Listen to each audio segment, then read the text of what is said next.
What's up mga station? My name is Jonah and welcome to J. Ruiz Station. Season 2 na lang mini vlogs at nasa Tacloban tayo ulit. Kaya tara, samahan niyo ako. Pabalik na naman tayo ng Tacloban mga ka-station, kaya simulan natin ang vlog na ito sa biyahe ko papuntang airport. Maaga tayong umalis niyan para maaga rin makapag-check-in. So after ng mga proseso, tumambay muna kami sa isang coffee shop sa Terminal 3.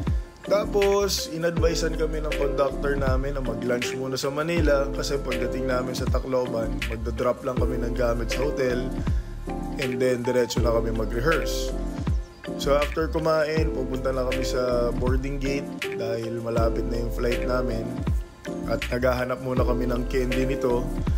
At yun, nagtatawanan lang kami at nagkukulitan. So for this trip, ang mga kasama natin, si Marvin na nagbabalik, si Ral, at si Edward. So after 1 hour na biyahe, nakarating na tayo sa Tacloban Airport. And then, first time kong dumating ng Tacloban na clear yung view. Kaya papakita ko sa inyo ng konti. Tignan nyo. Yan. So biyahe na tayo. First time ko rin na videoan yung arko na yon kasi lagi ko siyang nalalampasan dati. Tapos ito yung favorite kong pinapakita sa inyo, yung Astrodome tsaka yung Welcome to Tacloban sign, City of Hope. Alam nyo, natutuwa ako sa Tacloban kasi para siyang Old Manila dito sa lugar na pinag-i-stayan namin. So after namin mag-drop ng gamit, diretso na kami sa Bliss kung saan nagre-rehearse yung orchestra. So pagdating namin, nagre-rehearse yung brass band.